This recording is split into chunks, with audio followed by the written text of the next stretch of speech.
You know how sometimes you get one of those emails where it's for, like, a fancy award or a prestigious school, and you're like, whoa, they're not even talking to me, right? That's basically what Paul is doing to the church in Corinth. This was a church that was obsessed with pride and social climbing, and Paul, after a lot of preamble, finally gets to the point. He says, "For consider your calling, brethren, that there were not many wise according to the flesh, not many mighty, not many noble." He's basically saying, let's be honest, you're not exactly the spiritual Avengers over there. You're not the A-team. You're a bunch of nobodies who live in a city that's obsessed with being a somebody. But what does this have to do with us today? You might be asking. This sounds like a problem they had, not us. Glad you asked, because this is the exact same problem we face.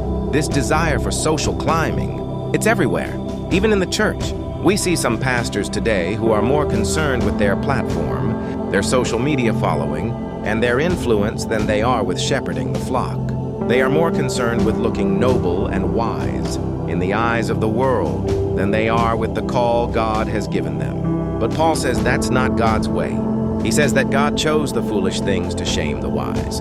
He chose the weak things to shame the things which are mighty. He chose the despised things to shame the noble. All so that, and this is the important part, all so that no man may boast before God. He's saying that God wanted all the glory. He wanted all the credit. He didn't want anyone to be able to say, well, look at how smart we were. Look at how powerful we were. That's why we did this. He wanted everyone to be able to say, look at how good God is. He used a bunch of foolish, weak, despised nobodies to build his kingdom. So what's the big takeaway for us when we feel like we're not enough? Glad you asked. First, your weakness is not a disqualifier. You are not too weak, too foolish, or too insignificant to be used by God. In fact, He specializes in using the people the world overlooks. Second, God is your qualification. You don't have to earn your place. You don't have to prove yourself.